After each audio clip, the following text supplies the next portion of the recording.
Okay, start చేద్దాం. So first question చూడండి.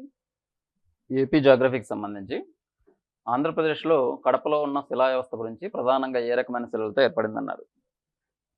Andhra Pradesh is primarily composed of which rock system అన్నాడు.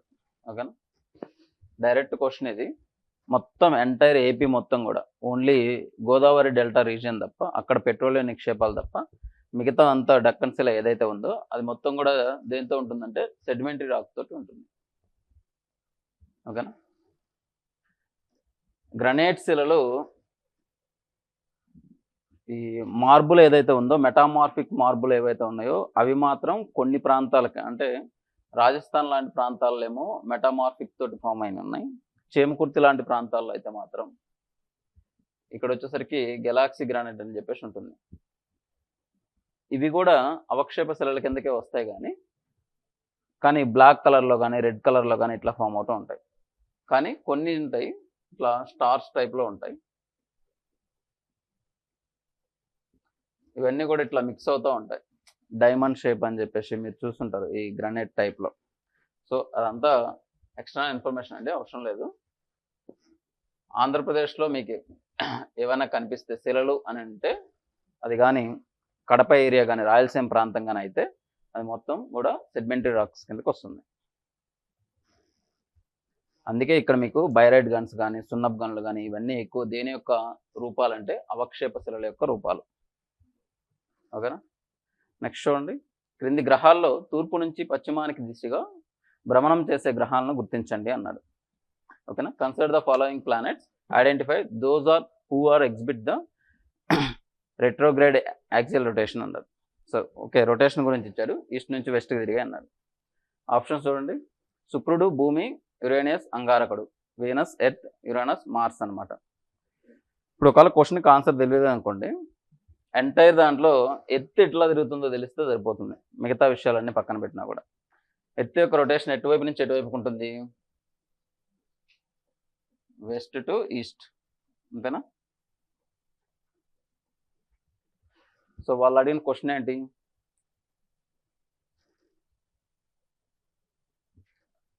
East నుంచి వెస్ట్కి అడిగారు.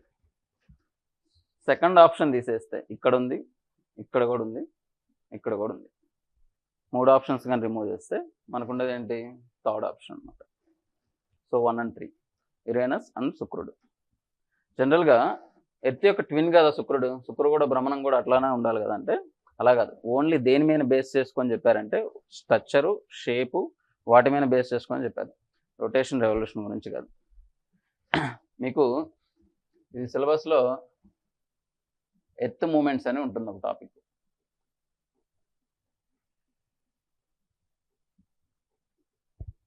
దీంట్లో ఎర్త్కి సంబంధించి 2 రకాల రొటేషన్స్ ఉంటాయి. ఎర్త్ రొటేషను, ఎర్త్ రెవల్యూషన్ అని చెప్పేసి, భూభ్రమణము, భూపరిభ్రమణం అని. తన చుట్టూ తాను తిరిగేది, సూర్యుని చుట్టూ తిరిగి రావటం. ఎలిప్టికల్ ఆర్బిట్ తోటి యాక్సెస్ తోటి తిరిగితే దాన్నేమో రెవల్యూషన్ అంటారు. భూమి కానీ ఓన్ యాక్సెస్ మీద కానీ రొటేట్ అయితే దాన్ని రొటేషన్ అని చెప్పేసి పిలుస్తాం. అయితే వీటి మీద ఇది రొటేషన్, భ్రమణం అంటే ఏంటి, పరిభ్రమణం అంటే ఏంటి, దాని మీద క్వశ్చన్ ఉంటుంది ఎప్పుడైనా సరే. వీటి వల్ల కలిగే ఫలితాలు, రిజల్ట్స్ ఏంటి దాని మీద క్వశ్చన్ పడుతుంది. 2023 గ్రూప్ 1లో వచ్చింది ఒక క్వశ్చన్. ఋతువుల మీద ప్రభావం చూపేది ఏంటి ఈ క్రింది వానలు అని చెప్పేసి. ఓకేనా,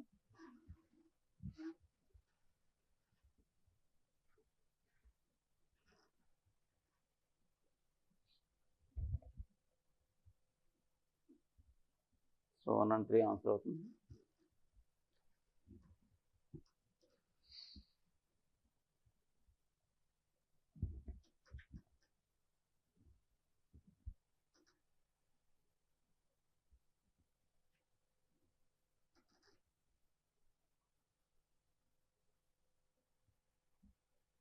ఓకే,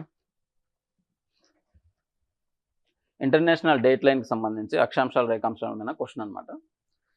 ఒక అంతర్జాతీయ తేదీ ఇంటర్నేషనల్ డేట్ లైన్ అనేది వెస్ట్ నుంచి ఈస్ట్ దిశగా వెళ్ళినప్పుడు జూలై 20 దాటింది. ఆ రేఖను దాటిన వెంటనే ఏ తేదీ అవుతుంది అనేది బేసిక్ ఫండమెంటల్ అండి. వెస్ట్ నుంచి ఈస్ట్కి వస్తేనేమో ఒకటి సబ్స్ట్రాక్ట్ చేయాలి, ఈస్ట్ నుంచి వెస్ట్కి వెళ్తేనేమో ఒకటి ఎడిషన్ చేయాలి. ఓకేనా, ఇక్కడ ఏమన్నారు క్వశ్చను?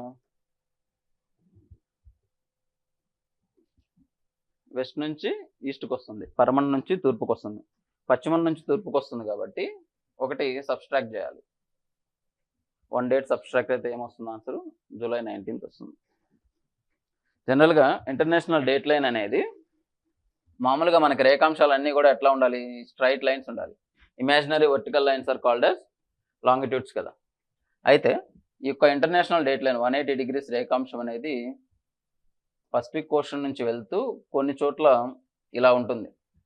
ఇలా ఉండడానికి గల రీజన్ ఏంటంటే, ఇక్కడ ఒక ఐలాండ్ ఉందనుకోండి, సగభాగం ఏమో ఇట్లా స్ట్రైట్గా వెళ్ళింది అనుకుందాం. ఈ భాగం అంతా కూడా జూలై 20 అయితే ఈ భాగం అంతా కూడా జూలై 19 అవుతుంది. అట్లా ఈ యొక్క అబ్స్ట్రాక్ట్ని తగ్గించడం కోసం, దాన్ని దూరం చేయడం కోసం అని చెప్పేసి ఇట్లా 180 degrees లైన్ మాత్రం కొంచెం అక్కడక్కడ వంపులు కలిగి ఉంటుంది. ఓకేనా? అక్షాంశాలు రేఖాంశాలు చదివేటప్పుడు వాటిలో మేజర్గా మనకి అక్షాంశాలు చదివాం అనుకోండి, 0 degrees చదువుతాం. అటు సైడ్ అయినా ఇటు సైడ్ అయినా, నార్త్లో అయినా సౌత్లో అయినా సరే 23.5 degrees ట్రాపిక్ ఆఫ్ క్యాన్సర్ చదవాలి పైన అయితే, కింద అయితేనేమో ట్రాపిక్ ఆఫ్ కార్పికాన్, తర్వాత 66.5, ఈ 3 చదవాలి. అదే దాని coming to the longitudes, 0 degrees greenish meridian లేదంటే ప్రైమ్ మెరిడియన్ అంటాం. తర్వాత ఇంటర్నేషనల్ డేట్ లైన్ 180 degrees. ఈ టాపిక్స్ కానీ చూస్తే మీకు అందులో నుంచి క్వశ్చన్ మిస్ కాదు. ఇంకా దీంట్లో మనం ప్రధానంగా ఇంకోటి చూసేది ఏంటంటే మోస్ట్ ఇంపార్టెంట్ టైం క్యాలిక్యులేషన్. ఓకేనా?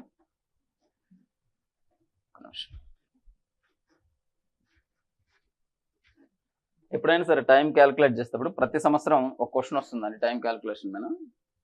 ఇదే టాపిక్లో చదవండి. ఇక్కడ 180 తీసుకోండి, ఇటు సైడ్ 180 తీసుకోండి, మధ్యలో 0 degrees అనుకోండి. వాళ్ళు ఇచ్చింది ఏదైనా సరే, ఇక్కడ ఒక 40 ఇచ్చారు అనుకోండి, 40 ఇక్కడ ఉంచండి, ఇక్కడ 60 ఇస్తే 60 ఉంచండి. ఇందాక నేను చెప్పిన లైన్ గుర్తుపెట్టుకోండి. వెస్ట్ నుంచి ఈస్ట్కి వస్తేనేమో ఒకటి సబ్స్ట్రాక్ట్ చేయాలి, ఈస్ట్ నుంచి వెస్ట్కి వెళ్తేనేమో ఒకటి ఎడిషన్ చేయాలి. గుర్తుపెట్టుకొని ఈ 2 రేఖాంశాలని కూడేసి డివైడెడ్ బై చేస్తే వస్తుంది టైం లైన్. ఈ క్యాలిక్యులేషన్ కానీ మీకు తెలియలేదంటే మీరు ఎంత తోపైనా సరే ఆ క్వశ్చన్ తగ్గిపోతుంది డెఫినెట్గా. సబ్స్ట్రాక్ట్ చేయాలన్న విషయం తెలియకపోయినా, ఎడిషన్ చేయాలన్న విషయం తెలియకపోయినా అప్పుడు ఏమవుతుందంటే, ఫర్ ఎగ్జాంపుల్ ఆన్సరు 9 PM అనుకోండి, కింద ఆప్షన్స్లలో 9 AM కూడా ఉంటుంది. ఒక్కోసారి ఇవి కూడంగా 10 గంటలు మీకు ఆన్సర్ టైం వస్తే ఇక్కడ ఈ పార్ట్లో 2 hours పోతుంది, ఈ పార్ట్లో 8 hours పోతుంది. Have to be very careful, right?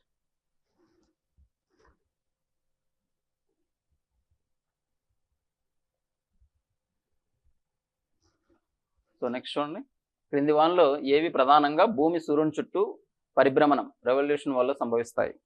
ముందుగా అనుకున్నాం కదా, రొటేషన్ రెవల్యూషన్ వల్ల కలిగే ఫలితాలు, వాటి యొక్క ఎఫెక్ట్స్ ఏంటి అన్నారు. Which of the followings are mainly caused by the earth revolution around the sun? Earth revolution వల్ల కలిగేవేంటివి?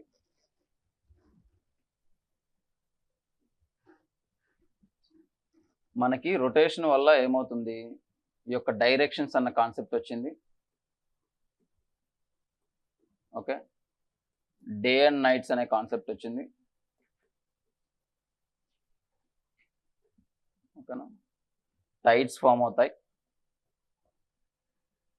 నెక్స్ట్ మాన్సూన్స్ ఋతువుల మీద కూడా కొంత ప్రభావాన్ని చూపిస్తాయి.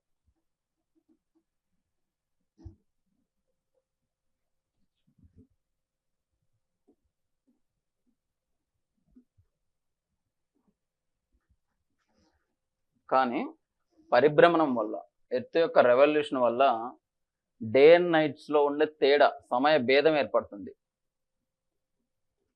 డే అండ్ నైట్స్ టైంలో తేడా, టైంలో డిఫరెన్స్ ఏర్పడుతుంది. ఎక్కువగా మాన్సూన్స్ని ఎఫెక్ట్ చేసేది ఏంటి అంటే ఈ యొక్క రెవల్యూషన్. ఓకేనా? టైడ్స్ ఎర్త్ యొక్క రొటేషన్ కారణంగా ఎర్త్కి సెంట్రిఫ్యూగల్ ఫోర్స్ అనేది వస్తుంది, అపకేంద్ర బలం అనేది వస్తుంది. ఈ అపకేంద్ర బలం చేత టైడ్స్ అనేవి ఫామ్ అవుతాయి. జనరల్గా టైడ్స్ ఫామ్ అవడానికి 2 రకాల రీజన్స్ ఉన్నాయి. ఒకటి వచ్చేసరికి సన్ అండ్ మూన్ యొక్క గ్రావిటేషనల్ ఫోర్స్, సెకండ్ వన్ వచ్చేసరికి ఈ యొక్క సెంట్రిఫ్యూగల్ ఫోర్స్ అనమాట. సెంట్రిఫ్యూగల్ ఫోర్స్ ఎర్త్కి ఎందుకు వచ్చిందంటే ఎర్త్ యొక్క రొటేషన్ కారణం చేత సెంట్రిఫ్యూగల్ ఫోర్స్ అనేది వచ్చింది. భూమి యొక్క భ్రమణం చేత భూమికి అపకేంద్ర బలం అనేది వచ్చింది. మామూలుగా అయితే ఏంటి, సూర్యుడు చంద్రుడి యొక్క గురుత్వాకర్షణ బలం చేత ఈ టైట్స్ అనేవి ఫామ్ అవుతాయి. పోటుపాట్లు అంటారు తెలుగులో. ఓకేనా. ఒక పాటు ఫామ్ అవడానికి పట్టే సమయం ఎంత అండి? 2 పోటుపాట్ల మధ్య సమయ భేదం 6 hours 12 minutes. అదే ఒక పోటుకి ఇంకొక పోటుకు వచ్చేసరికి 12 hours 26 minutes పడుతుంది. అయితే ఒక క్వశ్చన్ చూడండి, ఈరోజు ఒక పోటు 6 గంటలకు వస్తే నెక్స్ట్ అదే పోటు రావడానికి పట్టే సమయం ఎంత? 6 hours 52 minutes. Very very important, సివిల్స్లో పెట్టేది లాస్ట్ ప్రీవియస్ బిట్. ఓకేనా. సరే క్వశ్చన్ చూడండి, పగలు రాత్రి కొరియాలిసిస్ ప్రభావం కాలమండలాలు, ఇది మొత్తం కూడా ఎర్త్ యొక్క రొటేషన్ వల్ల ఫామ్ అయ్యేది. So not revolution, right? Wrong answer. Next, ఋతువులు పగలే రాత్రుల్లో వ్యవధిలో మార్పులు, టైం లెంత్లో డిఫరెన్స్ అని చెప్పేసి అంటున్నాడు. సో ఇది కరెక్ట్. ఆటుపోట్లు ఇప్పుడే చెప్పాను, టైట్స్ ఫామ్ అవడానికి గల కారణం ఏంటంటే ఎర్త్ యొక్క రొటేషన్, నాట్ రెవల్యూషన్, రైట్? సూర్యోదయం సూర్యాస్తమయం అనేది అపకేంద్ర బలం. ఎప్పుడైతే ఇక్కడ అపకేంద్ర బలం ఇచ్చాడో ఇది డెఫినెట్గా ఏమవుతుంది, రొటేషన్ అవుతుంది. ఎర్త్ యొక్క రొటేషన్ భూమి యొక్క భ్రమణం వల్ల ఏర్పడుతుంది, రైటా? సో ఇది కూడా రాంగ్. So answer is 2.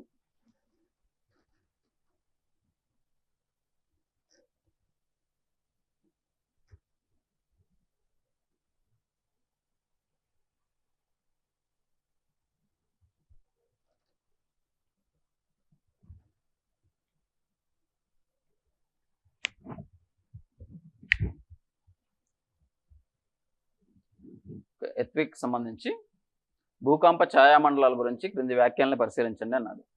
భూకంప కేంద్రం నుండి ఎపిసెంటర్ నుండి సుమారుగా 105 degrees కోణీయ దూరం వరకు ఉన్న సిస్మోగ్రాఫ్లు సాధారణంగా పీ తరంగాలు మరియు ఎస్ తరంగాలు నమోదు చేస్తాయి. కరెక్ట్. భూకేంద్రం నుండి 105 degrees నుంచి 145 degrees మధ్య ఉన్న ప్రాంతాన్ని ఛాయామండలం, షాడో జోన్ అంటారు. ఇక్కడ ప్రత్యక్ష భూకంప తరంగాలను నమోదు కాదు. మీకు ఒక 2 డయాగ్రామ్స్ కానీ తెలిస్తే ఈ క్వశ్చన్ ఆన్సర్ అయిపోతుంది.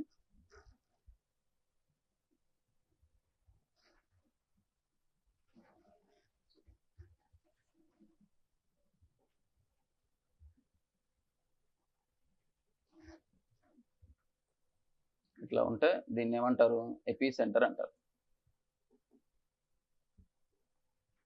మామూలుగా పీవేస్ అనేవి అన్ని పదార్థాల గుండా వెళ్తాయి, ఘన ద్రవ అర్ధఘన మొత్తం గుండా వెళ్తాయి. ఇవన్నీ ఇట్లా ప్రవహిస్తూ ఉంటాయి. ఇక్కడ 105 నుంచి 145 వరకు, 145 టు ఈ ప్రాంతంలో మాత్రం ఈ వేవ్స్ అనేవి వెళ్ళవు. కాబట్టి ఈ రీజియన్ ఏమంటారంటే పీ షాడో జోన్ అంటారు, ఛాయా ప్రాంతం.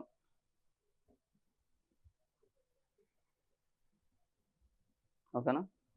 అదే ఎస్ వేవ్స్ కానీ వస్తే ఇవి ధ్వని వేవ్స్ని పోలి ఉంటాయి.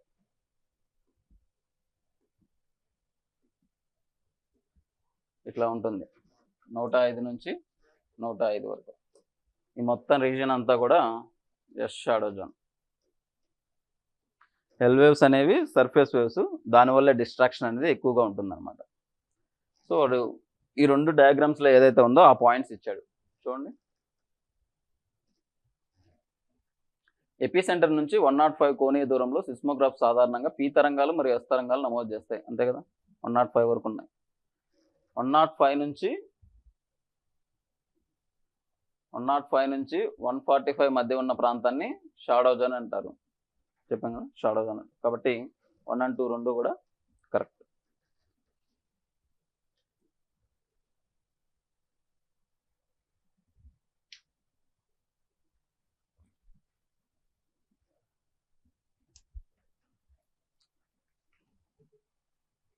నెక్స్ట్ ఫ్యాక్చువల్ ఇన్ఫర్మేషను తెలిస్తేనే పెడతాం, లేకపోతే పెట్టలేము. సో చూడండి, ఎర్త్ సెంటర్లో ఉన్న పదార్థం యొక్క సగటు సాంద్రత, డెన్సిటీ ఆఫ్ కోర్ గురించి అడిగారు అనమాట. మామూలుగా అప్పర్ కోర్, ఇన్నర్ కోర్ ఉంటుంది. జనరల్గా మొత్తం యావరేజ్గా తీసుకున్నట్లయితే 13 grams per centimeters ఉంటుంది. సో దానికి దగ్గరగా ఏ నెంబర్ ఉన్నా సరే 14.5 అది కరెక్ట్ ఆన్సర్ అవుతుంది. ఓకేనా?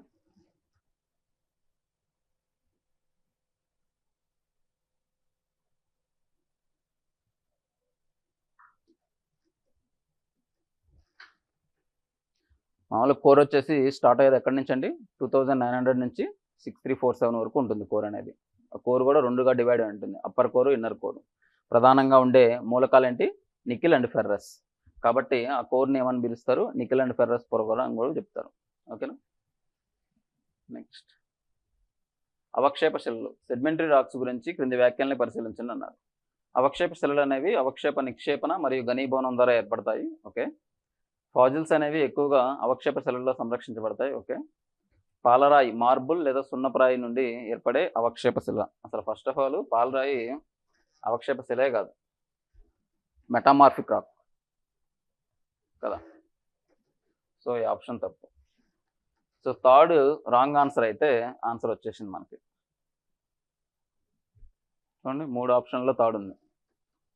పాలరాయి అనేది, మార్బుల్ అనేది మెటామార్ఫిక్ రాక్ అని తెలిస్తే కింద ఆన్సర్ అయిపోతుంది. 1 and 2 is the answer.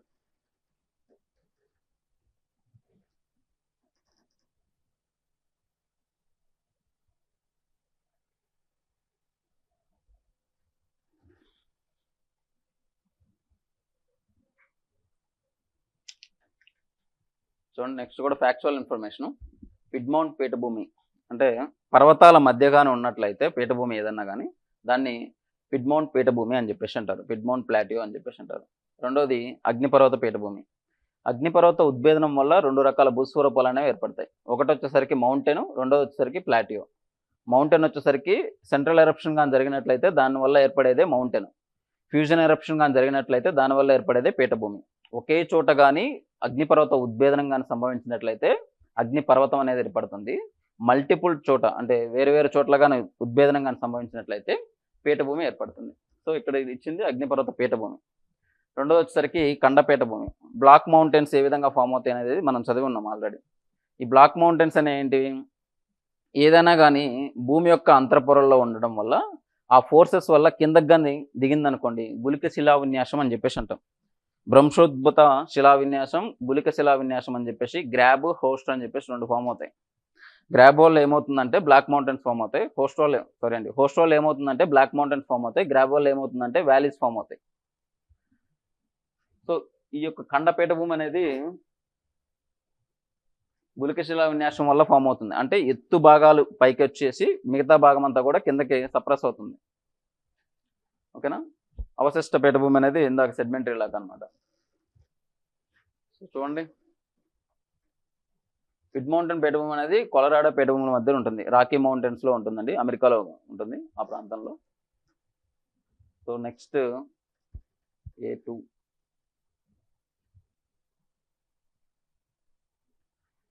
అగ్నిపర్వతం వచ్చేసరికి మన ఇండియాలో ఉన్న దక్కన్ పీఠభూమి. ఖండ పీఠభూమి ఆఫ్రికా పీఠభూమికి సంబంధించింది. అవశిష్ట పీఠభూమి వచ్చేసరికి చోటా నాగ్పూర్ ప్లాటియో. సో ఫస్ట్ది 2314 4 is the answer.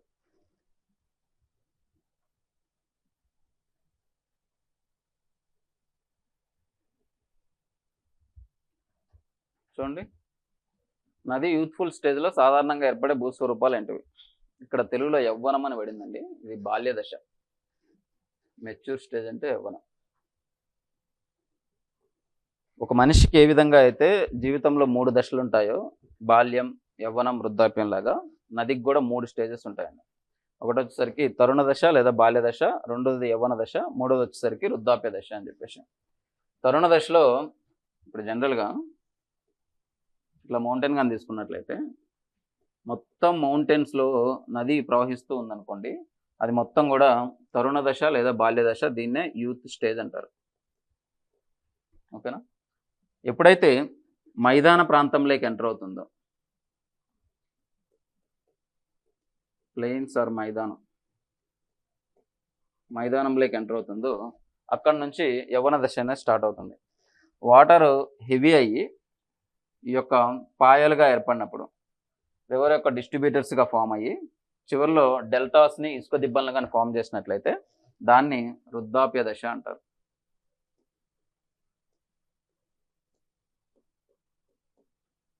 ఓకేనా? ఇది రివర్కు ఉండే 3 స్టేజెస్ అన్నమాట. ఈ 3 స్టేజెస్లో కొన్ని రకాల భూస్వరూపాలని ఫామ్ చేస్తూ ఉంటాయి. ఇప్పుడు ఫర్ ఎగ్జాంపుల్ ఒక తరుణ దశలో కానీ తీసుకున్నట్లయితే పర్వతం మీద నుంచి ఒక్కసారిగా డైరెక్ట్ ఎగిరి దూకటం వల్ల ఏం ఫామ్ అవుతాయి? జలపాతాలు ఫామ్ అయ్యే అవకాశం ఉంది.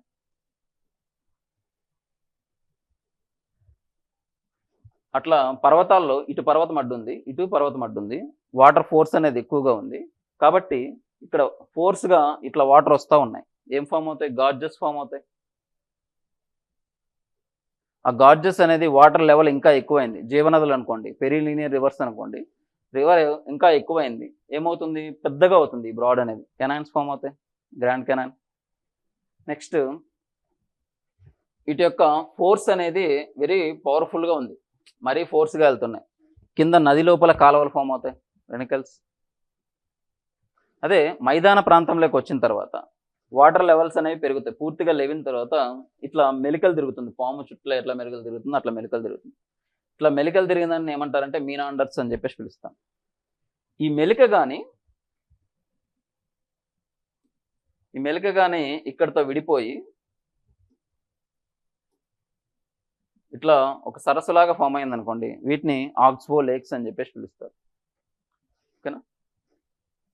ఇక్కడ చివర వృద్ధాప్య దశలోకి వచ్చేసరికి ఈ పాయికి ఈ డిస్ట్రిబ్యూటర్కి మధ్య చూడండి, ఈ షేప్ చూడండి, డెల్టా షేప్లో ఉన్నాయి. డెల్టా షేప్లో ఫామ్ చేస్తున్నాయి కాబట్టి వీటిని డెల్టాలు అంటారు.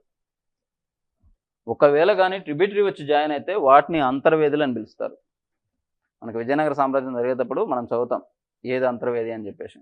ఇప్పుడు గంగా యమున మధ్య ఉందనుకోండి, అది గంగా యమున అంతర్వేది, అది డెల్టా కాదు. జనరల్గా పిలిచేటప్పుడు పిలుస్తాం గంగా యమున డెల్టా ప్రాంతాలు అని చెప్పేసి. నిజానికి డెల్టా ఏంటంటే ఇది. అందుకే మనము ఈ గంగా నది వచ్చేసరికి పశ్చిమ బెంగాల్లో కలిసినప్పుడు ఆ ప్రాంతం అంతా ఏమని పిలుస్తున్నారు? సుందర్బన్ డెల్టా అంటున్నారు. అక్కడ ఉన్న సుందరి చెట్ల పేరు మీదుగా వాటికి ఆ పేరు రావడం జరిగింది. అర్థమైందా? అదే గోదావరి తీసుకున్నా కానీ గోదావరి కృష్ణా డెల్టా ఎందుకు లాస్ట్లో వచ్చి అంతర్వేది ప్రాంతంలో కానీ, బెండమూరు లంకలో కానీ, కొమరగిరిపట్నంలో కానీ, యానంలో కానీ కలిసేటప్పుడు ఇట్లా డిస్ట్రిబ్యూటర్స్గా విడిపోతాయి. పాయలు విడిపోతున్నప్పుడు ఇక్కడ ఇసుక దిబ్బలు ఉంటాయి. మీరు ఎవరన్నా కానీ అంతర్వేది కానీ చూస్తే అంతర్వేది మొత్తం కూడా ఇసుక దిబ్బల మీద ఉంటుంది, హంసల దీవి కానీ ఆ 2 ప్రాంతాలలో. ఓకేనా? ఇవి నది ఏర్పరిచే భూస్వరూపాలు. సో మన క్వశ్చన్లోకి వెళ్దాం. చూడండి, నది యవ్వన దశలో యూత్ఫుల్ స్టేజ్లో సాధారణంగా ఏర్పడే భూస్వరూపాలు ఏంటివి? వియాకారపు లోయలను ఏర్పరుస్తుంది. తర్వాత జలపాతాలు అనేవి ఏర్పడతాయి. మీనాండర్స్ ఏర్పడవండి. మీనాండర్స్ వచ్చేసరికి యవ్వన దశలో ఏర్పడుతుంది. వేగవంతమైన ప్రవాహాలు ఉంటాయి, గాజెస్ ఫామ్ అవుతాయి, కరకట్టలు ఉండవు. ఓకేనా? 1, 2, 4, 5.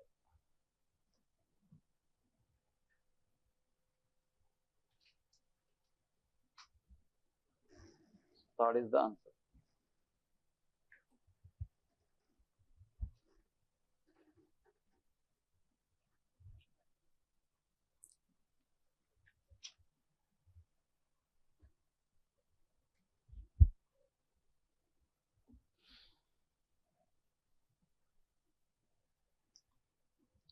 నెక్స్ట్ వచ్చేసరికి ఇన్సులేషన్ అనే టాపిక్.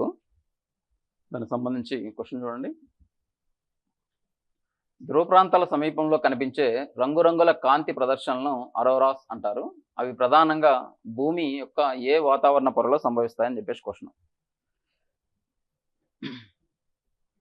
సో దాంట్లో ట్రోపోస్ఫియరు, మీసోస్ఫియరు, స్ట్రాటోస్ఫియరు, థర్మోస్ఫియరు మనకి 2 రకాలు కనిపిస్తాయండి. మనం ఇన్సులేషన్ అనే టాపిక్ చదివినప్పుడు ధ్రువ ప్రాంతాల్లో దక్షిణ ధ్రువంలో అయితేనేమో అరోరో ఆస్ట్రాలిస్ అనేవి కనిపిస్తాయి, ఉత్తర ధ్రువంలో అయితేనేమో అరోరో బొరియాలిస్ అని చెప్పేసి కనిపిస్తాయి అనమాట. మార్చి నుంచి సెప్టెంబర్ వరకు కనిపించేవేమో దక్షిణ ధ్రువంలో కనిపిస్తాయి, సెప్టెంబర్ నుంచి మళ్ళీ మార్చి వరకు కనిపించేవేమో ఉత్తర ధ్రువంలో కనిపిస్తాయి అనమాట. ఇవేంటి అంటే ఈ థర్మోస్ఫియర్లో ఏమవుతుందంటే ఎప్పుడైతే ఈ ధ్రువ ప్రాంతాల్లో మొత్తం డే అండ్ నైట్స్ అంటే 6 నెలలు పగలు 6 నెలలు రాత్రులు ఉంటాయి కదా, ఆ పగలు ఆ రాత్రులు ఉండటానికి పైన ఈ థర్మోస్ఫియర్ వచ్చేసరికి టెంపరేచర్ ఏమవుతుంది? జనరల్గా పైకి వెళ్ళే కొద్దీ తగ్గాలి కదా, ఆ తగ్గుతూ ఉన్న కొద్దీ అక్కడున్న వాయువులతోటి రియాక్ట్ అవటం వల్ల అక్కడ మెరుపుల్లాగా కాంతులు అనేవి ఫామ్ అవుతాయి. అవి అక్కడ ఉన్న వాళ్ళకి కనిపిస్తూ ఉంటాయి. వాటిని ఏమంటారంటే అరోరో ఆస్ట్రాలిస్, అరోరో బొరియాలిస్ అంటారు. కొంచెం అది ఇన్డెప్త్గా కూడా గుర్తుపెట్టుకునే. దక్షిణ ప్రాంతంలో కనిపించే వాటిని ఏమో అరోరో ఆస్ట్రాలిస్ అని చెప్పేసి అంటారు. ఉత్తర ప్రాంతంలో కనిపించే వాటిని ఏమో అరోరో బొరియాలిస్ అని చెప్పేసి పిలుస్తారు. ఓకేనా. దక్షిణాన ఏ టైంలో కనిపిస్తాయంటే మార్చి నుంచి సెప్టెంబర్ వరకు కనిపిస్తాయి. ఉత్తరాన వచ్చేసరికి September to March.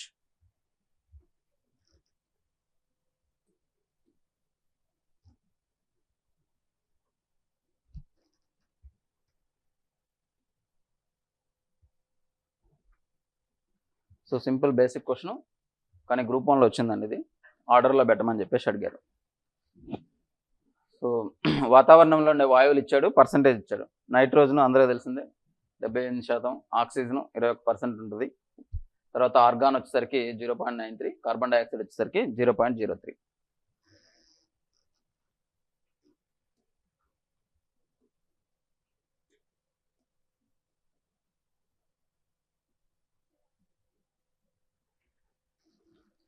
So 4123 answer is a.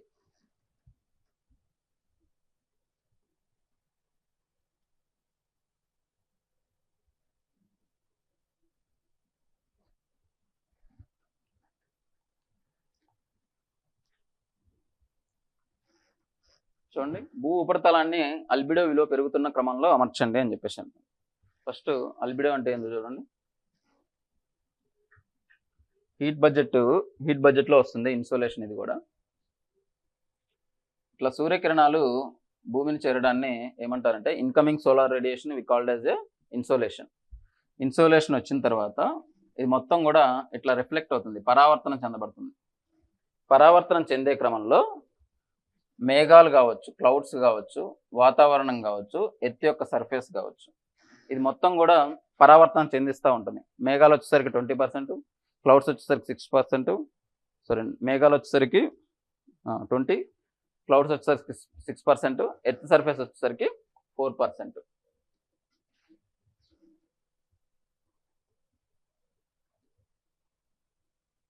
మొత్తంగా ఈ 30% పరావర్తనం రిఫ్లెక్షన్ ద్వారా వెనక్కి నెట్టబడుతుంది గాలంతా. దాన్ని టెరిస్టోరియల్ రేడియేషన్ అని చెప్పేసి అంటారు. ఈ టెరిస్టోరియల్ రేడియేషన్ ఎంతైతే పరావర్తనం చెందబడుతుందో దాన్ని ఏమని పిలుస్తారంటే అల్బిడో అంటారు. ఈ అల్బిడో అనేది పర్సంటేజ్ వైజ్గా ఒక్కొక్క దానికి ఎక్కువగా ఉంటుంది. ఈ ఆప్షన్స్లో కొంచెం గమ్మత్తైన విషయం ఇచ్చారు. ఓల్డ్ స్నో, పాత మంచు, తర్వాత అటవీ ఇచ్చారు, తర్వాత దట్టమైన మేఘం, పలుచని మేఘం ఇచ్చారు. జనరల్గా అప్పుడే పడ్డ స్నోకి ఎక్కువగా ఉంటుంది అల్బిడో పవర్ అనేది. మొత్తం 90%ని రిఫ్లెక్ట్ చేయగలదు. కానీ ఇక్కడ వాళ్ళ ఆప్షన్స్లలో ఓల్డ్ స్నో ఇచ్చారు. సో ఇది ఫస్ట్ అయ్యే అవకాశం లేదు.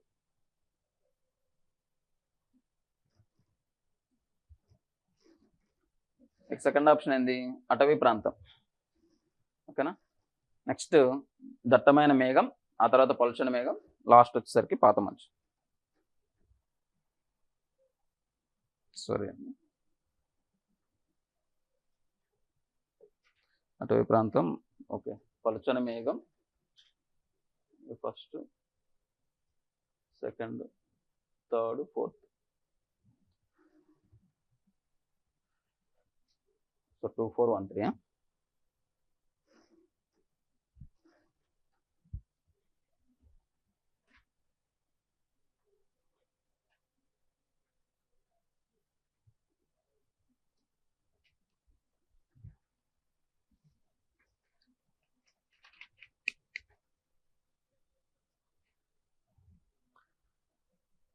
నెక్స్ట్ చూడండి, ఇన్సులేషన్ గురించి. సౌర వికిరణం గురించి క్రింది వ్యాఖ్యల్ని పరిశీలించండి అన్నాడు.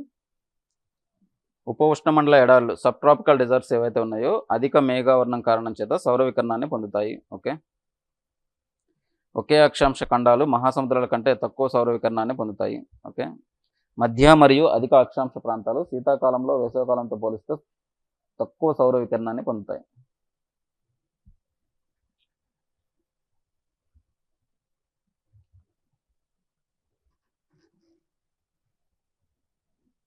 విషయం ఆలోచించండి. ఇక్కడ సబ్ ట్రాపికల్ డిజర్ట్స్ అంటున్నారు. డిజర్ట్స్లో హై క్లౌడ్నెస్ ఉండే అవకాశం ఉందా? సో ఇది తీసేయచ్చు. Next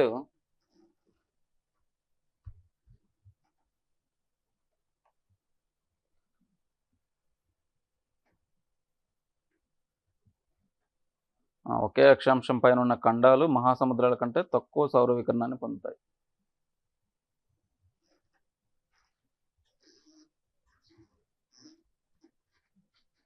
continents receives the less insolation rather than oceans. Okay, యాక్చువల్గా ఈ సముద్రాల మీద నిర్మలమైన ప్రాంతం ఉంటుంది. సో ఇన్సోలేషన్ అనేది ఓషన్స్ మీద ఎక్కువగా పడే అవకాశం ఉంటుంది భూప్రాగ ప్రాంతాల కంటే కూడా. కానీ వాళ్ళు ఏమన్నారు, కాంటినెంట్స్ అనేవి లెస్ ఇన్సోలేషన్ అన్నారు దెన్ ఓషన్స్. కరెక్టే కదా. Okay, 1 second.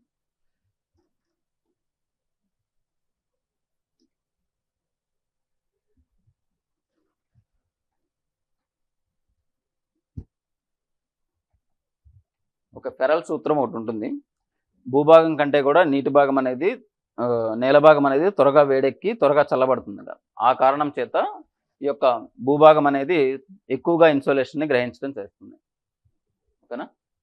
నెక్స్ట్, మధ్య అధిక అక్షాంశ ప్రాంతాలు శీతాకాలంలో వేసవకాలంతో పోస్తే తక్కువ సౌర వికిరణాన్ని పొందుతాయి. కరెక్ట్.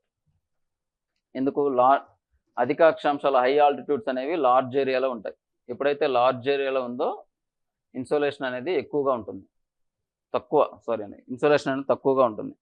తక్కువ ప్రాంతంలో పడినప్పుడేమో ఇంటెన్సిటీ ఎక్కువగా ఉంటుంది. ఎక్కువ ప్రాంతంలో పడినప్పుడు ఇంటెన్సిటీ అనేది తక్కువగా ఉంటుంది.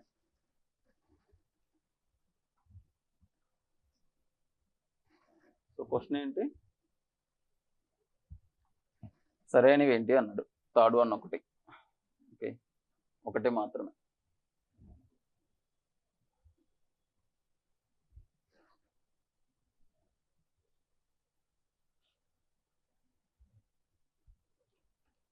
నెక్స్ట్ సింపుల్ క్వశ్చన్ అండి. ప్రెషర్కి డెఫినేషన్ అడిగాడు. వాతావరణం పీడనానికి భూమి ఉపరితలం పైన ఒక యూనిట్ విస్తీర్ణంలో దానిపైన ఉన్న గాలి బరువు వల్ల కలిగే బలాన్ని ఏమంటారు అన్నారు. ప్రెషర్ డెఫినేషన్ అది వాతావరణ పీడనం, అట్మాస్ఫియరిక్ ప్రెషర్.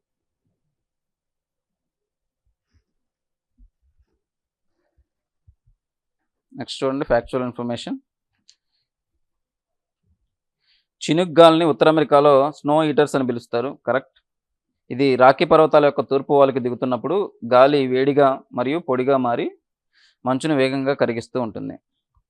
అక్కడ ప్రైరీ గడ్డి భూములు అని చెప్పేసి ఉంటాయి అన్నమాట. అవి మొత్తం కూడా మంచుతో కప్పబడి ఉంటాయి. జనరల్గా మీకు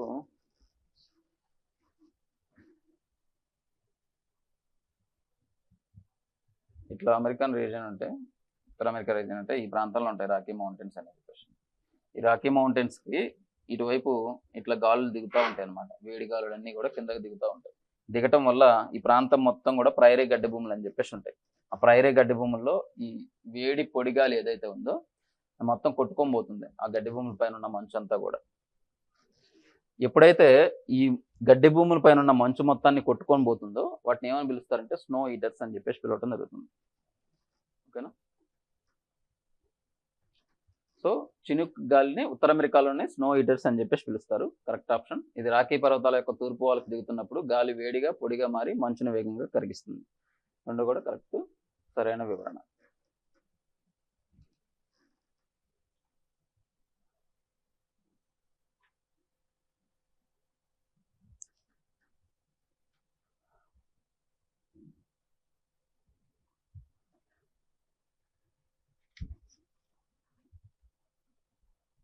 సెవెంటీన్త్ వన్ చూడండి.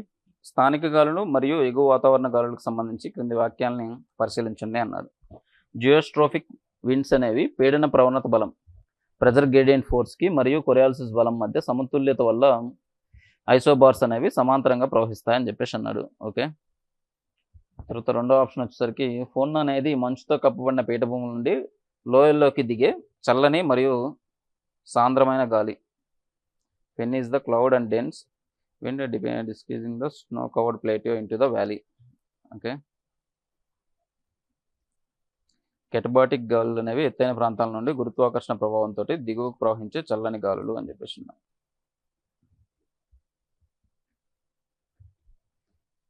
సో చూడండి ఒకసారి సెకండ్ ఆప్షన్ చూడండి.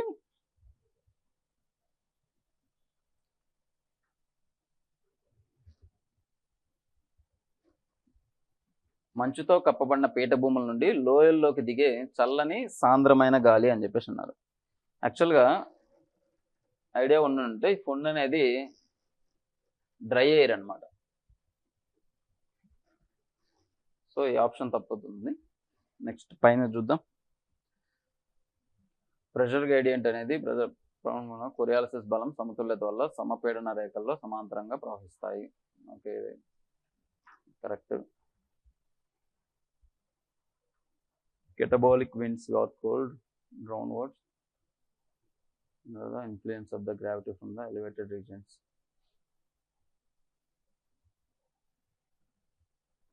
ఎత్తైన ప్రాంతాల నుండి గురుత్వాకర్షణ ప్రభావంతో దిగువకు ప్రవహించే చల్లని గాలులు. ఓకే, సో ఇది ఒకసారి చూడండి.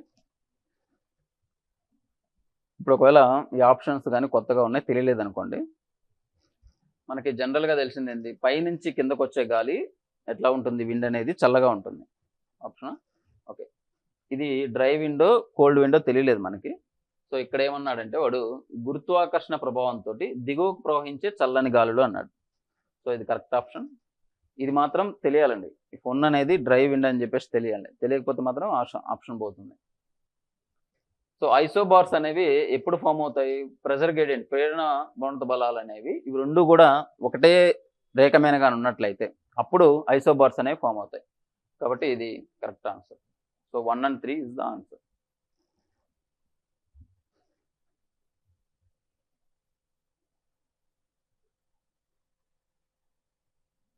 టెంపరేట్ సైక్లోన్స్ గురించి.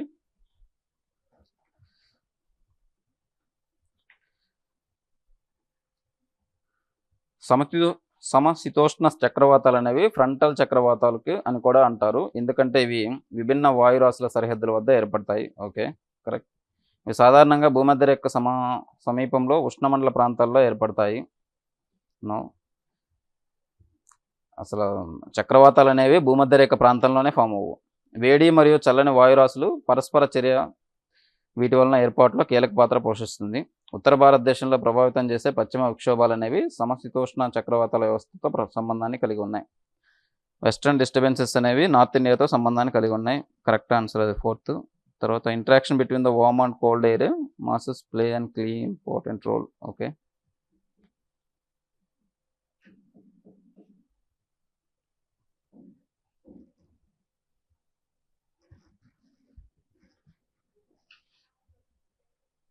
చూడండి. మనకి జనరల్గా ఈక్వేటర్ దగ్గర నుంచి 10 degrees నార్త్ కానీ 10 degrees సౌత్ కానీ మామూలుగా ఏమవుతుంది, ఐటీసీజెడ్ జోన్ అనేది ఫామ్ అవుతుంది. అవునా, ఇంటర్ ట్రాపికల్ కన్వర్జెన్స్ జోన్ అనేది ఫామ్ అవుతుంది. ఈ భూమధ్య రేఖ ప్రాంతంలో రెయిన్ఫాల్ మొత్తం కూడా దేనికి సంబంధించింది, ఓరియోగ్రఫిక్ రెయిన్ఫాల్కి సంబంధించింది. అవునా, కానీ ఇక్కడ క్వశ్చన్ ఏం ఇచ్చాడు, టెంపరేట్ సైక్లోన్స్ అని చెప్పేసి అన్నారు. టెంపరేట్ సాధారణంగా భూమధ్య రేఖ సమీపంలో ఉష్ణమండల ప్రాంతాల్లో ఏర్పడతాయి. రాంగ్ అయ్యే ఆన్సర్ అవకాశం ఉంది. తర్వాత ఇక్కడ చూడండి, వేడి చల్లని వాయురాశులు పరస్పర చర్య వల్ల ఏర్పాటులో వీటికి కీలక పాత్ర పోషిస్తాయి. వెస్టర్లీస్ ఈస్టర్లీస్ ఏవైతే ఉన్నాయో, పోలార్ వెస్టర్లీస్ ఈస్టర్లీస్ ఏవైతే ఉన్నాయో ఇవి రెండు కలవటం చేతనే ఈ యొక్క సైక్లోన్స్ అనేవి ఫామ్ అవుతాయి.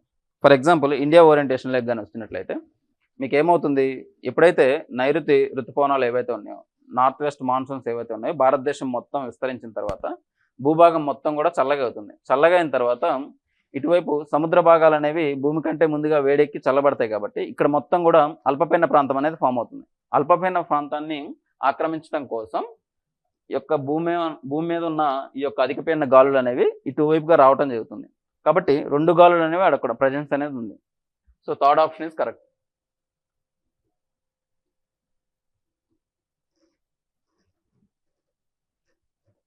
నెక్స్ట్, సో సెకండ్ తప్పు అంటే ఇందులో ఉంది. So 3 is correct answer.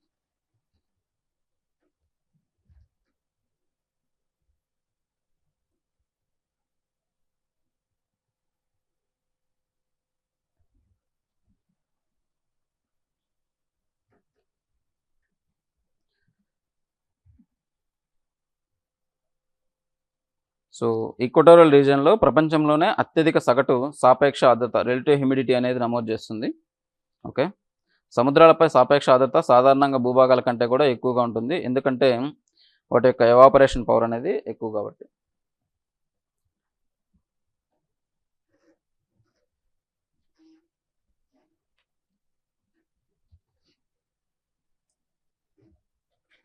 చూడండి, మీకు ఒక చిన్న విషయంగా తెలిస్తే ఈ క్వశ్చన్ ఆన్సర్ అయిపోతుంది. మామూలుగా పైకి వెళ్ళే కొద్దీ టెంపరేచర్ ఏమవుతుంది? డిక్రీజ్ అవుతుంది. డిక్రీజ్ అయిన తర్వాత ఇంకా పైకి వెళ్ళిన కొద్దీ రిలేటివ్ హ్యూమిడిటీ అనేది పెరుగుతుంది. సాపేక్ష ఆర్ద్రత అనేది పెరుగుతుంది. అట్లా పెరిగిన తర్వాత ఎప్పుడైతే ఈ గాలులు ద్రవీభవన స్థానానికి చేరతాయో అప్పుడు మీకు మేఘం అనేది వర్షంగా మారుతుంది. అవునా? ఇక్కడ చూడండి, భూమధ్య రేఖ ప్రాంతం ఈక్వటోరియల్ రీజియన్ ఏదైతే ఉందో ప్రపంచంలో అత్యధిక సగటు సాపేక్ష ఆర్ద్రత రిలేటివ్ హ్యూమిడిటీని నమోదు చేస్తుంది అన్నారు. భూమధ్య రేఖ ప్రాంతంలో వర్షపాతం ఎక్కువగా ఉంటుందని మనకు తెలుసు కదా. సో రిలేటివ్ హ్యూమిడిటీ పెరుగుతుందంటే ఈ ప్రాంతంలో ఎక్కువగా సాపేక్ష ఆర్ద్రత ఉన్నట్టే కదా. కరెక్ట్. తర్వాత చూడండి, సముద్రాలపై సాపేక్ష ఆర్ద్రత సాధారణంగా భూభాగాల కంటే కూడా ఎక్కువగా ఉంటుంది. ఎందుకంటే వాటి యొక్క ఎవాపరేషన్ ద్వారా నిరంతరం తేమ అనేది లభిస్తుంది. ఇది కూడా కరెక్ట్. మొత్తం వాటర్ అక్కడ ఉన్నప్పుడు నిరంతరం ఎవాపరేషన్ అనేది జరుగుతూ ఉంటుంది. సో రెండు సరైనవే కానీ ఒకదానికొకటి సంబంధం లేదు, ఎలాంటి రిలేషన్ ఏం లేదు. రెండు different statements.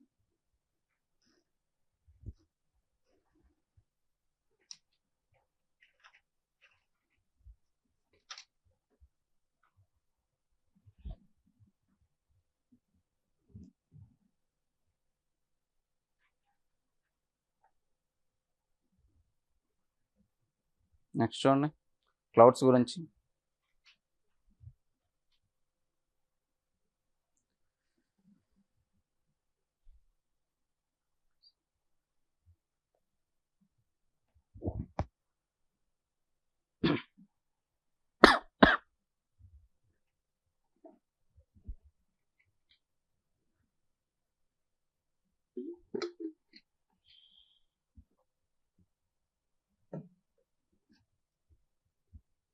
Clouds with strong vertical growth are often associated with the unstable atmospheric conditions and severe weather matters అన్నది.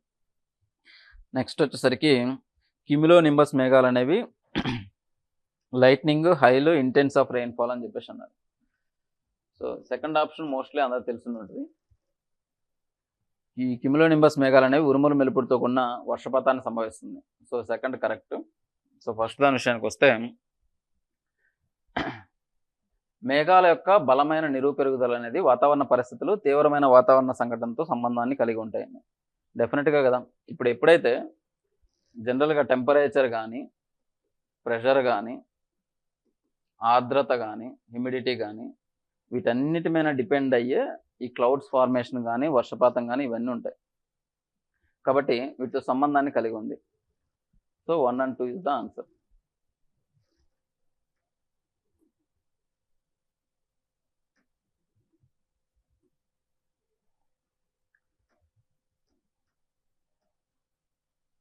శీతాకాలంలో భారతదేశంలో ప్రభావితం చేసే పశ్చిమ విక్షోభాల గురించి క్రింది వాక్యాలను పరిశీలించండి. పశ్చిమ విక్షోభాలు అనేవి భారత ఉపఖండానికి పశ్చిమాన ఉన్న ప్రాంతం నుండి తేమను పొందే సమశీతోష్ణ వ్యవస్థలు. ఓకే. ఇవి శీతాకాలంలో వర్షపాతం ద్వారా రబీ పంటలకు ఉత్పాదకతకు గణనీయంగా సహాయపడతాయి. ఓకే. ఈ వ్యవస్థతో సంబంధం ఉన్న వర్షపాతం తీవ్రత సాధారణంగా ఇండో గ్యాంగటిక్ ప్లెయిన్స్లో తూర్పు వైపునకు ప్రవహిస్తుంది. ఇక్కడ చూడండి, జనరల్గా శీతాకాలంలో వర్షపాతం సంభవించే ఏకైక ప్రకృతి సిద్ధ మండలం వచ్చేసరికి మధ్యధార మండలం. మధ్యధార మండలంలో Mediterranean Sea, Caspian Sea, Black Sea అవి ఉన్నాయి తప్పితే ఇండో గ్యాంగటిక్ ప్లెయిన్స్లో ఉండవు. మనకు కాకపోతే వెస్ట్రన్ డిస్టర్బెన్సెస్ ఏవైతే ఉన్నాయో అవి ఈ పంజాబ్ ప్రాంతంలో ఆ టైంలో వీటేసి ఉంటారు. ఈ వీటేసి ఉంటే మొత్తం కూడా మంచు కురుసుంటే ఆ మంచును పోగొట్టడం కోసం ఇవి ఉపయోగపడతాయి రబీ పంటగా. సో ఈ ఆప్షన్ కరెక్ట్, ఈ ఆప్షన్ కరెక్ట్. రబీ పంటల యొక్క ఉత్పాదకత గణనీయంగా పెరగడానికి ఉపయోగపడుతుంది. అంతేకాకుండా పశ్చిమాన ఉన్న ప్రాంతాల నుంచి తేమను పొందే సమశీతోష్ణ ప్రాంతాలుగా మారుస్తాయి.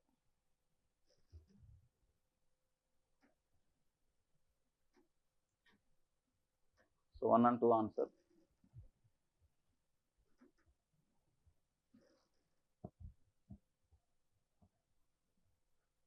భారతదేశానికి సంబంధించి క్రింది వ్యాఖ్యల్లో సరైనది ఏది? అత్యధిక వర్షపాతం తూర్పు తీర ప్రాంతం మరియు హిమాలయ ప్రాంతాల్లో నమోదవుతుంది. ఓకే. దేశ వ్యవసాయం పూర్తిగా ఋతుపవన కాలపు వర్షపాతంపై ఆధారపడి ఉంటుంది. ఓకే. నెక్స్ట్, ఉత్తర భారతదేశంలో సమశీతోష్ణ చక్రవాతాల వల్ల కురిసే వర్షపాతం శీతాకాల వర్షాలు రబీ పంటలకు ఎంతో ప్రయోజనకరంగా ఉంటాయి. వర్షపాత ప్రాంతీయ వ్యత్యాసాల వల్ల దేశమంతటా ఏక పంట విధానం అనేది అమల్లో ఉంది. సో చూడండి, సరైన వాక్యం కనుక్కున్నదా? అత్యధిక వర్షపాతం తూర్పు తీర ప్రాంతం మరియు హిమాలయ ప్రాంతాల్లో నమోదవుతుంది. భారతదేశంలో అత్యధిక వర్షపాతం సంభవించే ప్రాంతం వచ్చేసరికి నార్త్ ఈస్టర్న్ స్టేట్స్, ఈశాన్య రాష్ట్రాల్లో పడుతుంది. మాసిన్రామ్ 1221 సెంటీమీటర్ల వర్షపాతం ఉంటుంది. భారతదేశం యొక్క సగటు వర్షపాతం 117 సెంటీమీటర్లు అయితే మాసిన్రామ్ యొక్క సగటు వర్షపాతం వచ్చేసరికి 1221 నుంచి 23 సెంటీమీటర్లు ఉంటుందన్నమాట. దాని తర్వాత చిరపుంజి కాశీ కొండల్లో ఉంది.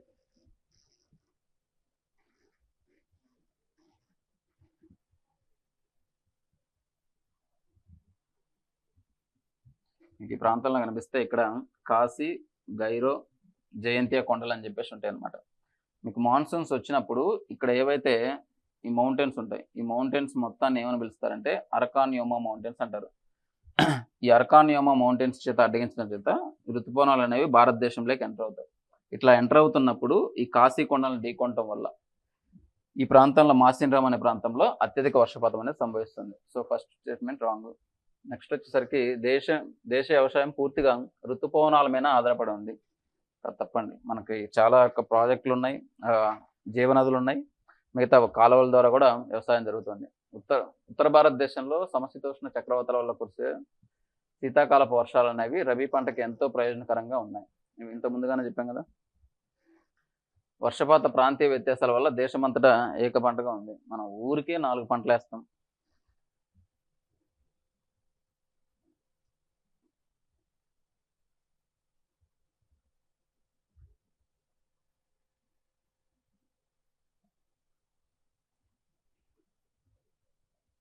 సో నెక్స్ట్ క్వశ్చన్ చూడండి. నైరుతి ఋతుపవనాలు బే ఆఫ్ బెంగాల్ బ్రాంచ్ అనేది భారత ఉపఖండం వైపు మళ్ళడానికి ప్రధానమైన కారణమైన కొండలు ఏంటి? ఇప్పుడే చెప్పాను. అరకాన్యోమా మౌంటైన్స్. తూర్పు కనుమలు కాదు, సాత్పుర కొండలు కాదు, ఆరావళి కొండలు కాదు. జస్ట్ ఋతుపవనాలు ఎటు వస్తాయన్న ఒక జనరల్ ఐడియా ఉన్నా కూడా క్వశ్చన్ ఆన్సర్ చేయొచ్చు. భారతదేశంలో కనిపించే నేలల గురించి క్రింది వాక్యాలను పరిశీలించండి. ఒండ్రు నేలలు అనేవి సాధారణంగా బంకమట్టి స్వభావాన్ని కలిగి లోతుగా ఉండి నీరుని చొరబడి ఉంటాయి. Okay. Deep and impermeable. Okay. ఎర్ర నేలలు అనేవి పొటాష్తో తులనాత్మకంగా సమృద్ధిగా ఉంటాయి. కరెక్ట్. నల్ల నేలలు అనేవి భారతదేశం మొత్తం మీద భౌగోళిక విస్తీర్ణంలో 45% ఆక్రమించాయి. తప్పండి. అత్యధికంగా భారతదేశంలో ఉంది ఒండ్రు నేలలు. ఓకే. కాకపోతే ఇక్కడ మొత్తం కూడా శాండీ ఇసుక నేలలతో కలిగి ఉంటుంది. సో ఎర్ర నేలలు ఇస్ ద కరెక్ట్ ఆన్సర్. 2 మాత్రమే.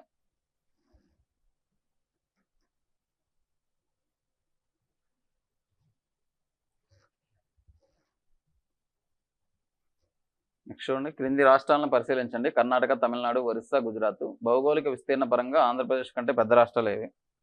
అంటే కొంచెం కష్టము. సో ఆన్సర్ వచ్చేసరికి కర్ణాటక, గుజరాత్. మంది ఆల్మోస్ట్ 1.67 ఉంటే కర్ణాటక వచ్చేసరికి 1.93 అనుకుంటా, గుజరాత్ వచ్చేసరికి 1.96. So 1 and 4. సో ఇట్లాంటివి వచ్చినప్పుడు బ్లైండ్గా వదిలేసండి, ఏం కాదు. మిగతా వాళ్ళు పెట్టినా కూడా ఒకవేళ లక్కులో కరెక్ట్ అవ్వాల్సి ఉంది తప్ప మామూలుగా నార్మల్గా కరెక్ట్ అయ్యే ఛాన్సే ఉండదు. అంత డెప్త్గా ఎవరు చదవరు అనమాట. ఏ రాష్ట్రం యొక్క విస్తీర్ణం ఏముందని చెప్పేసి. ఆంధ్రప్రదేశ్ భారతదేశం యొక్క విస్తీర్ణం అంటే చదువుతారు, కానీ ఏ రాష్ట్రాల యొక్క విస్తీర్ణం ఎంత ఉందని ఎవరు చదవరు. ఇది కూడా చూడండి. భారతదేశంలో అతిపెద్ద మంచినీటి సరస్సుల్లో ఒకటైన కొల్లేరు సరస్సు సుమారుగా ఎంత విస్తీర్ణంలో ఉంది?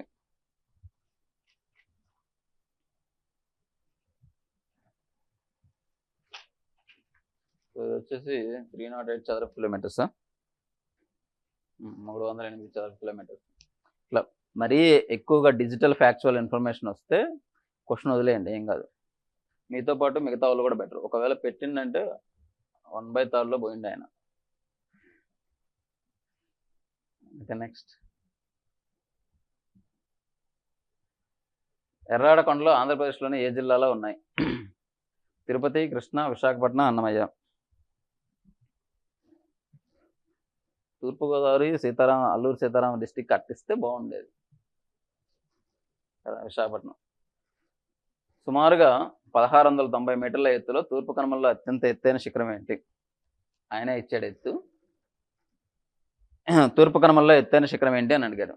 పోయినసారి వచ్చిందండి, గ్రూప్ 2లో వచ్చింది ఇది. జిందగాడ.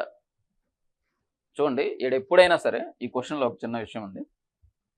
ఒకవేళ జిందగాడ లేకుండా మహేంద్రగిరి ఉన్నా కూడా కరెక్ట్ అవుద్ది. ఇదేమో ఒరిస్సాలో ఉంటుంది, ఇది వచ్చేసరికి ఏమో వైజాగ్లో ఉంది, విశాఖపట్నం డిస్టిక్లో ఉంది. ఒకవేళ జిందగాడ లేని టైంలో మాత్రమే ఇది కరెక్ట్. మోస్ట్లీ జిందగాడ ఉంటుంది. ఈ అర్మకొండ, గాలికొండ, సింగరాంగుట్ట ఈ మొత్తం కూడా ఈస్టర్న్ ఘాట్స్లోనే ఉన్నాయి ఆ కనుమలన్నీ కూడా. అందుకే నేను ఏం చెప్పానంటే ప్రతి ఒక్కటి ఒక లిస్ట్ వేయండి. హిమాలయాల్లో ఎత్తైన శిఖరం ఏంటి, హిమాద్రిలో ఎత్తైన శిఖరం ఏంటి, యొక్క ఈశాన్య రాష్ట్రాల్లో ఎత్తైన శిఖరం ఏంటి, ఆరావళి పర్వతాల్లో ఎత్తైన శిఖరం ఏంటి అని చెప్పేసి మొత్తం ఒక లిస్ట్ వేయండి. ఇప్పుడు ఇట్లాంటి క్వశ్చన్స్ వచ్చినప్పుడు తప్పు అవ్వు.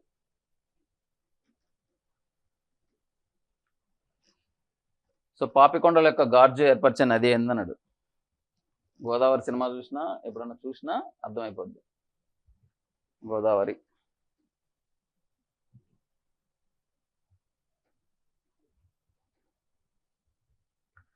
చార్నోకైట్, కండోలైట్ వంటి శిలలు ప్రధానంగా ఆంధ్రప్రదేశ్ ఏ భౌగోళిక ప్రాంతంలో కనిపిస్తాయి? సో తీర మైదానాలు, కృష్ణా డెల్టా, డెక్కన్ ట్రాప్ ప్రాంతం అన్నాడు. ఖనిజాలకు సంబంధించి ఇన్ఫర్మేషన్ కానీ వస్తే రెండే ప్రాంతాలు. అది ఒకటి అయితే గీతే రాయలసీమ అయి ఉండాలి, కడప ప్రాంతం అయి ఉండాలి, లేదంటే ఈ యొక్క తూర్పు కనుమల యొక్క మైదానాల ప్రాంతాలు అయి ఉండాలి. సో పెట్రోలియం లేదంటే న్యాచురల్ గ్యాస్ ఇట్లాంటి ఏమైనా చెప్పారనుకోండి, వెంటనే డెల్టా ప్రాంతాలకు వెళ్ళండి. గోదావరి డెల్టా కానీ కృష్ణా డెల్టా కానీ. అలా కాకుండా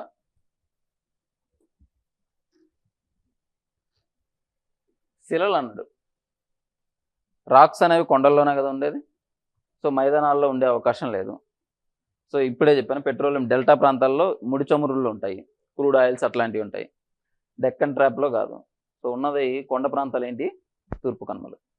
ఆన్సర్ తెలియనప్పుడు కొంచెం అట్లా చూసుకోండి.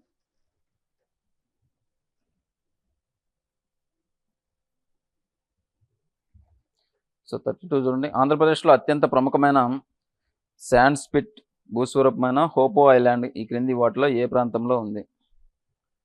సో ఇవి కూడా మరి రాడ్ ఫ్యాక్చువల్ ఇన్ఫర్మేషన్ అనమాట. అది తెలిస్తే కానీ పెట్టలేము, లేకపోతే ఏం లేదు. ఆన్సర్ వచ్చేసరికి కాకినాడ.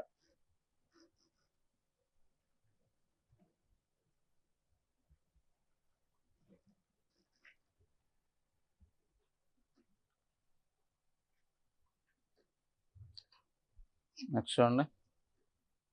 ఆంధ్రప్రదేశ్ మరియు తమిళనాడు రాష్ట్రాల మధ్య విస్తరించి ఉన్న పులికాట్ సరస్సు ఆంధ్రప్రదేశ్లోని ఏ జిల్లాలో ఉంది? నెల్లూరు బెట్టినరా కథం. ఏకైకంగా తీరరేఖ ఏర్పడిన ఏకైక రాయలసీమ డిస్టిక్ ఏంటంటే తిరుపతి అండి.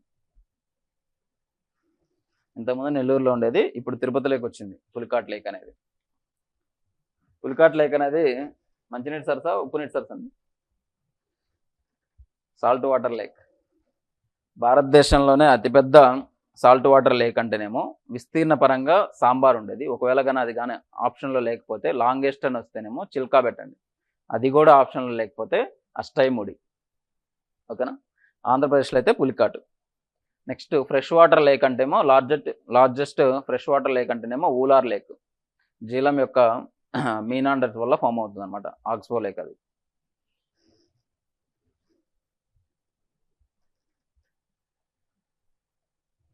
నల్లమల కొండలు ఆంధ్రప్రదేశ్లో ప్రధానంగా ఏ ప్రాంతంలో ఉన్నాయి? ఉత్తరాంధ్ర, రాయలసీమ, దక్షిణాంధ్ర, నెల్లూరు ప్రాంతం.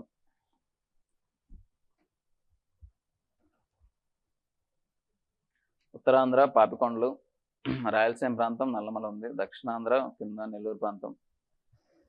Rayalaseema is the answer.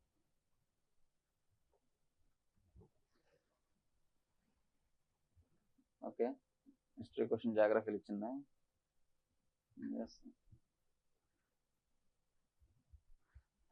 Borra caves, Belum caves, Bhairavakona. రెండు ప్రకాశం డిస్టిక్ వాళ్ళు అంటే అది తెలిసిపోతుంది. భైరవకొండ ఇది సగం నెల్లూరులో సగం ప్రకాశంలో ఉంటుంది. బొర్రా కేవ్స్ వచ్చేసరికి అల్లూరు సీతారామరాజు, బెలూన్ వచ్చేసరికి నంద్యాల.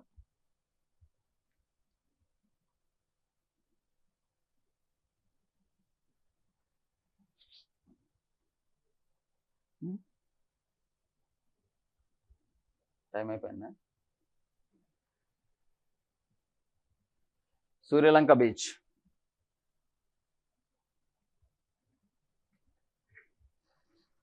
సో బాపట్ల. విశాఖపట్నంలో ఉండే బీచ్లు వచ్చేసరికి ఆర్కే బీచ్, ఇంకోటి జగనన్న ప్యాలెస్ కట్టిండు కదా, రిషికొండ బీచ్. చాలా ఉంటాయి, డాక్ యార్డ్ అది అని.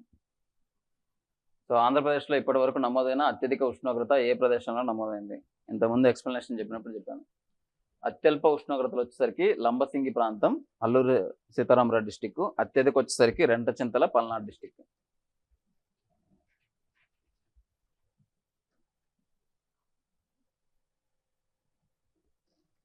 అధిక ఉష్ణోగ్రతలు మరియు అధిక ఆర్ద్రత రెండూ కలిగి ఉన్న జిల్లా ఏంటి? ఎక్కువగా ఎక్కడైనా సరే హ్యూమిడిటీ కనిపించిందంటే సముద్ర తీర ప్రాంతమై ఉండాలి అది. ఓకేనా? సో ఆ మూడిట్లో, ఆ నాలుగిట్లో సముద్రం ఉన్నది ఏ ప్రాంతానికంటే విశాఖపట్నానికి. ఎర్లీ మార్నింగ్ 9 నుంచి 5 వరకు ఒకటే రకమైన టెంపరేచర్ ఉంటుంది, 40 డిగ్రీలే ఉంటుంది. చెమటలు కారిపోతూ ఉంటాయి విశాఖపట్నం. నెక్స్ట్, ఆంధ్రప్రదేశ్లో నైరుతి మరియు ఈశాన్య ఋతుపవనాల ప్రభావంతో సంవత్సరం పొడవునా తులనాత్మకంగా అధిక వర్షపాతం పొందే జిల్లా ఏంటి?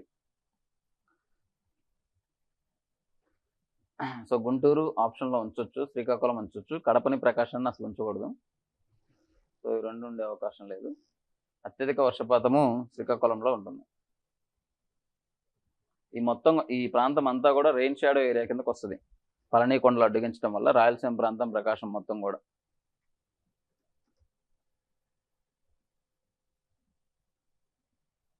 ఇది ఇంతకుముందు కూడా చెప్పాను, ఈ కొపెన్స్ యొక్క వర్గీకరణ. ఏఎస్ వచ్చేసరికి ఉష్ణమండల సవర్ణ వాతావరణాన్ని కలిగి ఉంది, వేసవిలో పొడి పరిస్థితులు కనిపిస్తాయి. ఏడబ్ల్యూ వచ్చేసరికి లాస్ట్ టైం పోయినసారి టెస్ట్లో కూడా ఉంది, ఇది ఉష్ణమండల తడి పొడి సవర్ణ వాతావరణం కలిగి ఉంటుంది. బిఎస్హెచ్డబ్ల్యూ వచ్చేసరికి అర్ధశుష్క స్టెఫీ వాతావరణాన్ని కలిగి ఉంటుంది. 3 కరెక్ట్.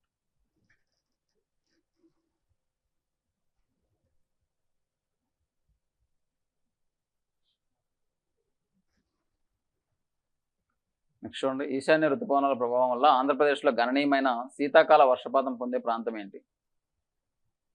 శీతాకాలంలో వర్షపాతం పొందే ప్రాంతం ఉత్తరాంధ్ర, రాయలసీమ, నెల్లూరు ప్రాంతం. ఆంధ్రప్రదేశ్లో శీతాకాలం వర్షపాతం ఉండదు, పడుతుంది ఉత్తరాంధ్రలో పడుతుంది.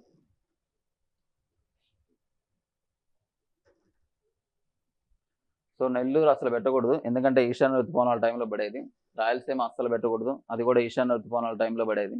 అలా వర్షపాతమే చాలా తక్కువ. శీతాకాలంలో వర్షపాతం సంభవిస్తుంది.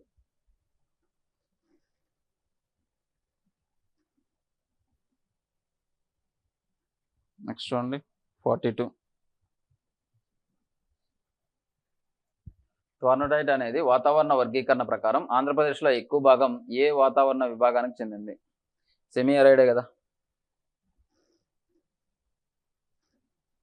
కాసేపు చల్లగా ఉంటుంది, కాసేపు వేడిగా ఉంటుంది.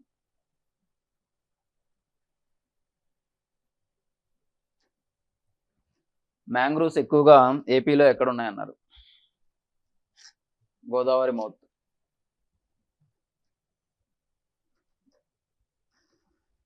ఒకవేళ కాకినాడ ప్రాంతం ఇస్తే అది అవుతుంది ఆన్సర్, యానం కాకినాడ ప్రాంతం ఇస్తే. ఆంధ్రప్రదేశ్లో ఎర్ర నేలలు ప్రధానంగా ఏ శిలల శిథీకరణం వల్ల ఏర్పడ్డాయి అన్నారు? ఇంతకుముందుగా చెప్పాము, ఇవన్నీ కూడా మొత్తం కూడా ఈ యొక్క కడప ప్రాంతం ఇవన్నీ అయితేనేమో సెడిమెంటరీ రాక్స్ అని చెప్పేసాను. ఏమిచ్చాడు ఇలా? సెడిమెంటరీ రాక్స్, లావా శిలలు, ఆర్కియన్ శిలలు, వరద నిక్షేపాలు. వరద నిక్షేపాలు వచ్చేసి clouded mountains.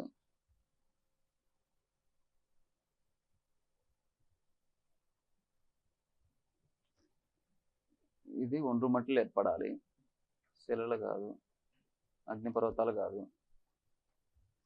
So lucky and nice. చూడండి, వరద నిక్షేపాలు జనరల్గా ఒండ్రుమట్టి నిక్షేపాలు అనేవి దేని వల్ల ఏర్పడతాయి? నదులు ప్రాంతాలు ఉంటే వాటి వల్ల ఏర్పడతాయి. నదుల వల్ల ఏర్పడేవి ఏంటివి? అలోవిల్ సాయిల్స్ ఏర్పడాలి, ఒండ్రుమట్టి నిక్షేపాలు ఏర్పడాలి. అక్కడ కానీ అడిగింది ఏంటి? ఎర్ర నేలలు. అది అయ్యే అవకాశం లేదు. అవక్షేప శిలలు అనేవి రాక్స్కి సంబంధించింది. ఇది మొత్తం కూడా కడప ప్రాంతం ఆ ప్రాంతాల్లో ఉంటున్నాయి. లావా శిలలు అసలు ఆంధ్రప్రదేశ్లో అగ్నిపర్వతాలు లేవు. తర్వాత సంగతి. సో ఈ 3 తీసేయచ్చు. జీడి మామిడి పంటలకి సాగుకు అత్యంత అనుకూలమైనవి లాటరైట్ నేలలు. ఎందుకంటే అధిక వర్షపాతం ఉండాలి, కానీ నీటి నిల్వ ఉండకూడదు.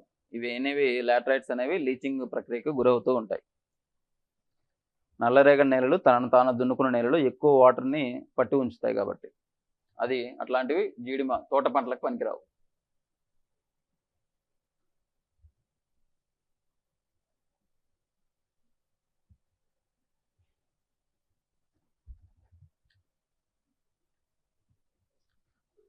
సో బ్లాక్ సాయిల్స్ అనేవి, రెగూర్ సాయిల్స్ అనేవి ప్రధానంగా ఏసీలో ఉంటాయి. బసాల్ట్.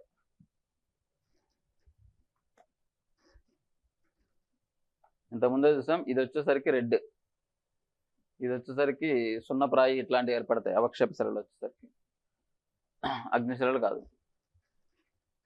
ఈ క్రింది నేలల్లో నీటిని అత్యధికంగా నిల్వ ఉంచే సామర్థ్యం కలిగి ఉన్నవి ఏంటివి? ఇంత ముందుగానే చెప్పాను, నల్లరేగడి నేలలు. క్రింది నేలలో అత్యధికంగా హ్యూమస్ని కలిగి ఉండే నేల ఏంటి? ఎర్ర నేలలు ఇచ్చారు, నల్ల నేలలు ఇచ్చారు. ఒండ్రుమట్టి ఇస్తే అది కరెక్ట్ అయ్యేది. దాని తర్వాత ఎర్ర నేలలు, నల్ల నేలలు, పీటీ నేలలు, జిగురు నేలలు.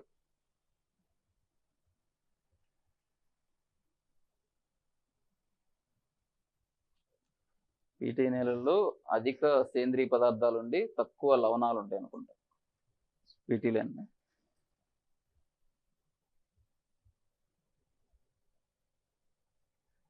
ఒకసారి చూడండి. అధిక హ్యూమస్ కలిగి ఉండేది దీంట్లో హ్యూమస్ అనేది పీటీ నేలలో కూడా ఉంటుంది, ఖనిజ లవణాలు తక్కువ ఉంటాయి. కానీ మామూలుగా అయితే హ్యూమస్ ఎక్కువ ఉండేది ఏంటంటే ఒండ్రు మృతికల్లో ఉంటుంది, అలోవియల్ సాయిల్స్లో ఉంటుంది.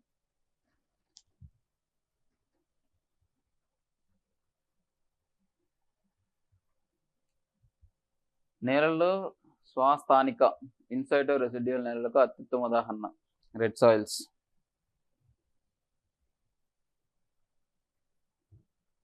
తనను తాను దున్నుకునే నేలలని వేటిని పిలుస్తారు? Black soils.